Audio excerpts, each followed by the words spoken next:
Hey everybody, Scout Crafty here again, Mishmash Monday. Hope you had a great weekend.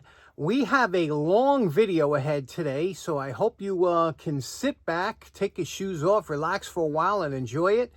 And we'll get started right away. Okay, so the other day, last week actually, I came out on the porch and there was this big heavy box. This box weighs like 20 pounds, big heavy box there. And I look and it's from my good friends Lisa and Jimmy Campanella. Now, you know that name from many times, Lisa and Jimmy. I also met Jimmy at Jacktown. Hopefully he'll be there again this spring. And maybe, if we're lucky, he'll bring Lisa along. There's going to be a lot of people coming to this Jacktown, and we're going to get into that. It's going to be the biggest one ever. But sent this box here of great stuff. Let's dig into it and see what they sent over. Okay, so here's the assortment, the array of wonderful items that Lisa and Jimmy sent over. So what do you say we go through them, check these things out, and we're going to have some fun today. First off, let's start with the electrical items because we're clean and we're going to get dirty as we move this way. So let's start over here first. First off, look at this beautiful Machinist Practical Guide.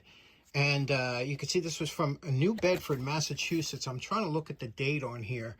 But just beautiful. It's got everything that you need to know about. The machinist, every machinist has what they call a machinist guidebook, but it's a big, heavy, thick book. This breaks it down into the most common ones that you'll look for. Tap sharpening and also specifications like drill and tap sizes, basic thread dimensions, things like that. All the stuff that you normally would go for is in this book, and really nice. So I'll keep this in my machinist toolbox right here. This is just beautiful. And this one is always used. Everybody's always trying to get the table of decimal equivalents, but isn't that a great little book? Next up, I'm actually going to try, this is a microwave leakage detector, which I'm sure you don't see these anymore. I wonder when this was made. It doesn't have a barcode on it, so this must be when microwaves first came out, right? This has to be 30 years old, maybe. I'm going to try it on my microwave upstairs because my microwave is one of the original ones. Remember the big old clunky ones with the LCD display? It was really old. Anyway, I'd like to try it. And you just run this around the door edge and you see if you have any leakage. See? Which would be good to know. I bet you I have some upstairs. That's why when I turn it on, I run away.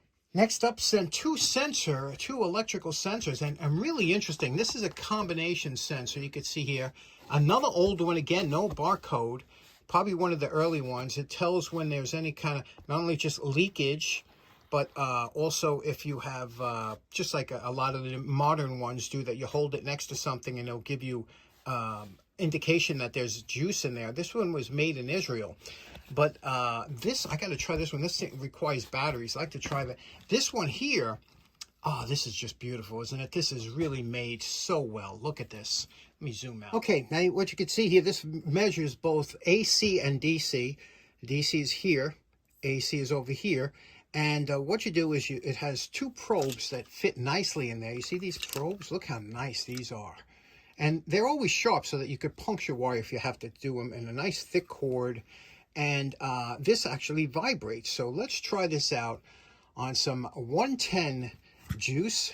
Okay, to test this Wiggy, what we're going to do is I'm going to clip. Here I have this plugged in, and I'm going to touch here. When I do touch this lead, watch, there's a spring here that holds a little red indicator. Watch what happens. You see that red indicator jump to the top? Can you see that? And listen. It makes a audible noise and a vibration, so you don't even have to be, you could have this in your pocket or whatever and touch the two leads and know it's working, that you have juice there. But you see how it jumps all the way up to 120? Isn't that cool? And if you were working with DC, this little area here, which would switch and move to show you which one is positive, which one's negative on DC, goes up to 600 volts on each one, 30 or 50 or 60 hertz, either one. Very nice. What a well-made item. And look how nicely these probes store into the side. So this is just beautiful, isn't it? Boy, I love this thing. Okay, now we have, you see this is called a lever wrench. See that? A lever wrench. These were big for a while. You don't see them too much anymore floating around, even at garage sales and whatnot, but they were very nicely made. And what they were, you can see here, what you do is this little nut here would adjust what kind of pressure you want, and then you just forget about it. You don't have to adjust it every time. This nut will do your adjustment. So let's say you want it so it's tight enough to hold but not crazy tight. It's set for that now. So I'll show you. Let's say I wanted to grip this chisel. I would put it over here. Now watch what happens. Okay, you see that? That's on there tight, right? And look at the length, right? It's on there tight. Now, without making any adjustments, if I wanted to grip the back of this blade here, watch, same thing.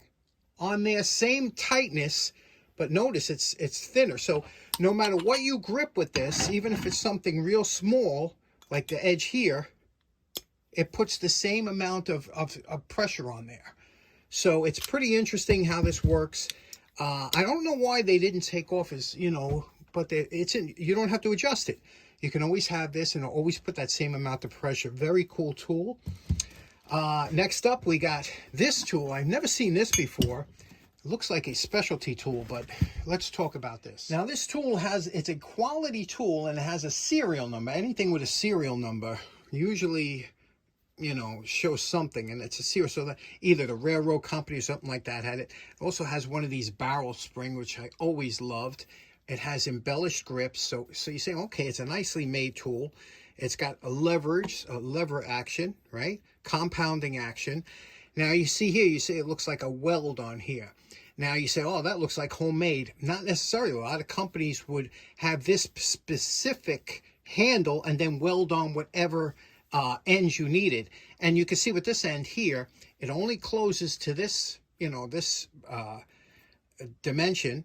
And it opens up here. So, and you see there's a hole in here, and you can see this, they're both backed up with some kind of like support. So there's some pressure going on here.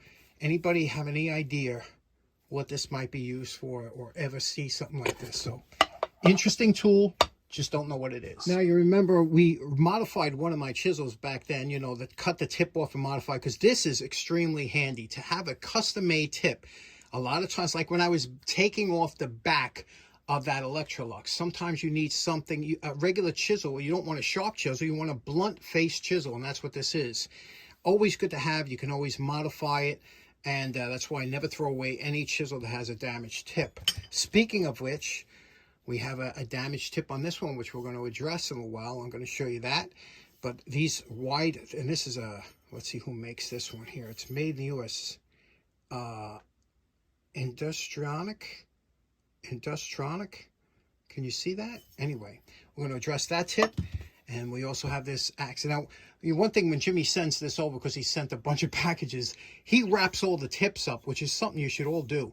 Never send this stuff like this. It'll always wind up finding its way through the box and cutting your box open. So he wraps it with cardboard and tape, and he writes sharp on it. But you can see this tip. We're going to show you how to fix this tip here on an axe. And then we also have this beautiful, look at that, huh? This is an old-timey tool, like almost like a hand as. And, you know, this, again, cutting out, for chopping out softer woods, or usually not hardwoods, but you could see here they would grind this down. This was a tool that was used back in the day. You can see there's a little crack here, but you didn't do a lot of banging with this. It was mostly, this was the digging outside. You never see these too much anymore, right? Especially that length. And last up, Jimmy and Lisa sent over this great tool roll. Now, everybody loves a tool roll, right? You don't see them too often, but when you do, there's always something good in a tool roll. And sure enough, look at this. Beautiful tool roll made of like a nice canvas duck, very heavy duty. And here we have some nippers here. Okay, we have over here we have another specialty tool. I do not know what this is, but you could see here, you would think that this would open a different way, but it says purchase for use, Heaton fastener, for Heaton fasteners only. So I guess it's made for it says Peninsula button fastener, Wheaton Peninsula button fastener. Can you see that? So I guess that's what this is for. Never used one of these before. Very interesting. We haven't worked on one of these in a long time. Regular F wrench, but a Bridgeport. We have, it looks like a kind of a Stilson style wrench. And who makes this? Tiger Tools. Okay, this was a common, very common, but always beautiful wrench. Look at this screwdriver. Very interesting screwdriver here. Replaceable tip, but you can see here, there's the ball detent. Okay, easy to get to. Let me zoom in a little bit. And how you would work this is, and let's see who makes this. It's called Select-A-Bit. Can you see that? Select-A-Bit? And it says foreign and design patents pending. So what you would do is you would turn this for whatever tip you want. You look here, and let's say you wanted this tip here. So you would turn this till that hole aligns with that tip, and it would slide right out. And then you could put it in, and that ball detent locks it in. You get that locked in. You got to put, there you go. And when it's locked in, it's locked in there. Nice handle, 16-in-1 Johnston. And there's the model number, I guess. Very interesting. Looks like something from the 70s, right? Like a 70s style design. And then again, you have to turn this, and there's, you always leave the one empty where the hole is so that nothing falls out. But they're dual tips, so you see you have 16, quite a few. Now, these look like cable cutters. I have a couple pair. I have a Channel Lock. I have other ones. They have that kind of cutting for cutting soft copper cable, but this has a hole in it, has another pincher cutter on top. I looked in all the old Pexto catalogs. I could not find this. This is indeed a Pexto tool. Has anybody ever seen this tool before, or what it's used for? It looks like cable cutters, but they're known for sheet metal tools and whatnot. Very cool. And these here, typically known as gas pliers, right? They have the three. You could grip it from the front, and you have two other sizes here. Again, a common pliers years ago that you don't see anymore. This beautiful hammer is a Stanley 54-081 riveting hammer, or sometimes called machinist hammer. This was a 7-ounce hammer, very good user hammer, beautiful lines to it, great hammer to have. Again, larger nippers, a ratchet, a Craftsman ratchet, pair of nice shears or scissors. Always enjoy a good pair of scissors that my hands fit in. I don't get too many that I can fit my fingers in. These feel sharp. Let me see. Okay, like I said, these feel sharp. Let's try it out on the... oh, yeah. Look at that. These are very sharp. They work good and long, too. Very nice. And lastly, we have this great... Look at this. Giant Grip staple puller. Okay, is that what it says there? Is that puller? Yeah, and I could just, Erie, Pennsylvania. A crate tool, obviously. Look at this. Always love crate tools. This one's really nice. These come out so nice. I did a couple of these on the channel. Just love doing these. And lastly, we have, let me see what the model is. Okay, can you see that? These are Diamond DED18, I guess 16, 18. These are button style diamond pliers. Utica was the big one that made these. Now you see the pitting on here? This is a real challenge tool, right? Look at this. Look at the handles. Now you could, if you notice here, no embellishments on the handles, right? But these, were used a lot. And because of that, a lot of times the hand sweat and oils and things like that would create the pitting. But it's a solid tool. Diamond made fantastic stuff. My buddy John Fix has a great diamond collection. They make great stuff. And this one here has the 4 cutters. 1, 2, 1 on this side, 1 on this side. So it's got the 4 wire cutters. You could use them for fencing tools, whatever. Again, big challenge because I know these pits seem so deep. Look at that. That is about the worst you ever see, right? But we'll see what we could do with these. Now, Jimmy has a ton of tools. He collects a lot of high-end tools, Snap-on, things like that. But actually, he's a body man. That's what his trade really was, body and fender man for years. But here, I want to do today, I want to talk about edge geometry. This is something everybody should know. And everybody's got a tool like this from sitting around in a box that might need just fixing up or cleaning up or whatever. And that's what we're going to talk about today. So we're going to take one at a time and we're going to get these back in service. Okay, so let's start off first with the easiest one, this here chisel. Now, this chisel, because it's flared out a little bit, really what you just want is a sharp edge, meaning this edge here from the flat to the side, you want to be 90-degree angle, or whatever the case. Maybe this is kind of tilted in, so be a little bit less. But you want to get rid of, you don't want any kind of mushrooming over, because it's going to slip off whatever you're trying to hit.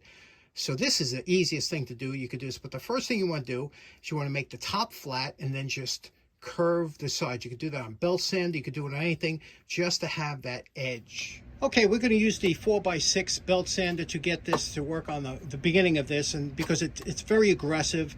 The reason you want to use this over a round grinder is because the round grind wheel always leaves a concave to your tool. This is the platen will leave it flat. So we're going to start with this.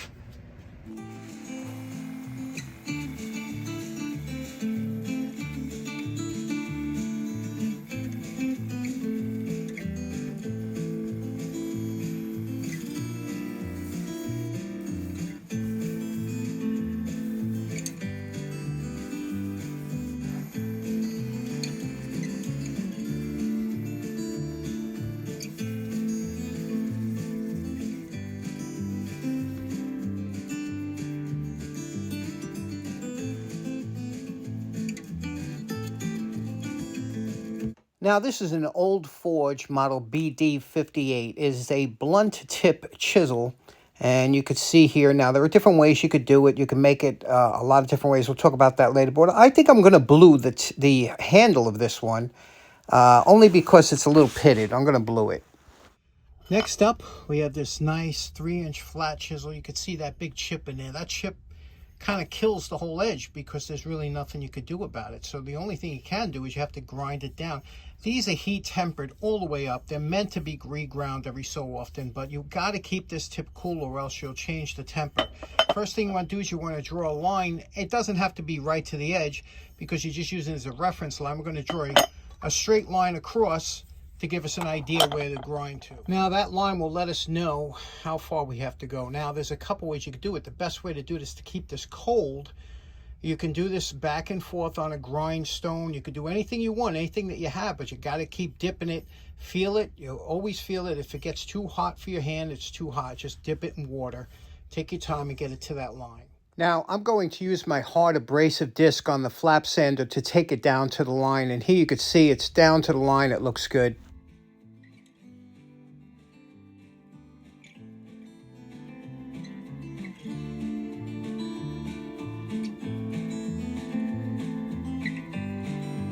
Okay, you can see where we're at, a couple minutes here, and that looked beautiful. Now you can see the tip. We did the tip. There was where that chip was. See that little chip?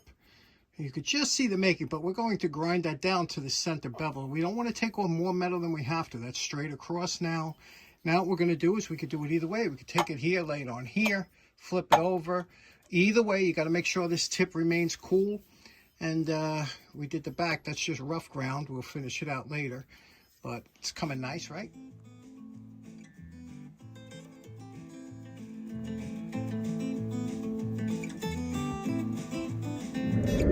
Last up, we have our beautiful axe head. This one here, it's like a Scout axe head. It's a very lightweight. You can see here, not too much damage on it. No mushrooming over.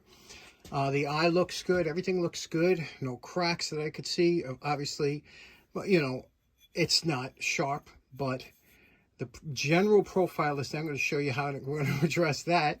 First thing we're going to do is we're going to quickly hit it with the flap sander and take off some of this grunge around here.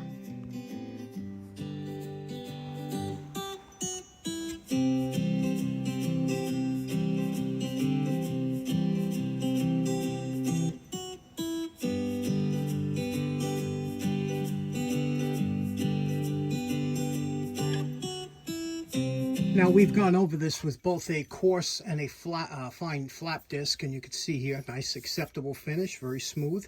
Now you see we're going to deal with that edge, okay? Now first thing we're going to do is get the geometry right. You can see it's a little wavy, and how we're going to do that is, this always makes people nuts, but you put it on the edge and you take off and you get the geometry right. Let me show you that. Now, if that don't go against everything you've ever thought, right? But now, look, we got that geometry right. Look at that edge, huh? A little bit of blunt edge. Now we're going to put the bevel on there. To do that, I use the flap sander. It's quick, it's easy. I just love doing it that way.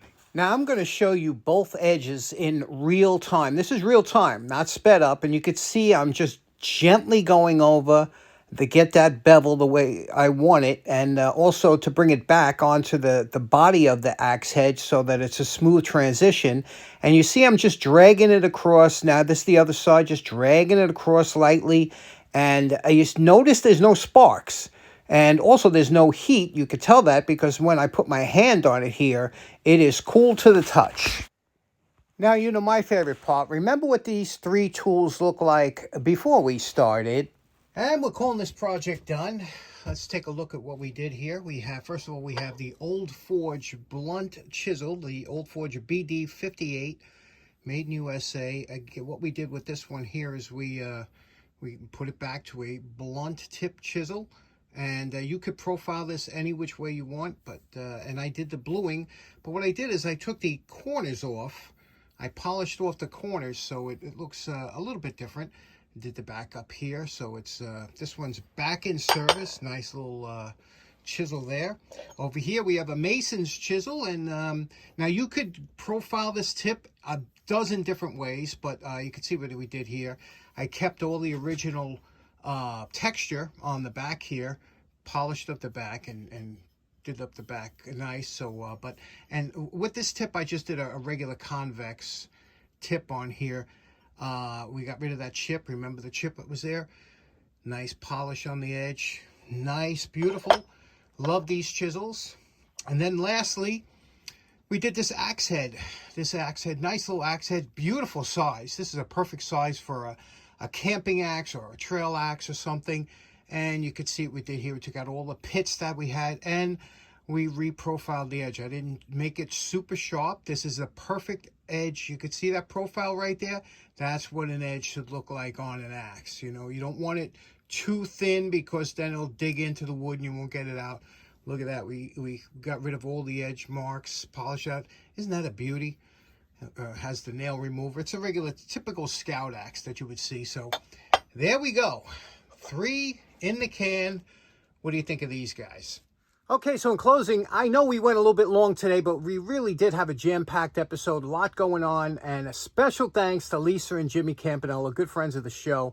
Hopefully we'll see Jimmy and hopefully Lisa at this spring Jacktown. Oh, it's going to be a great show.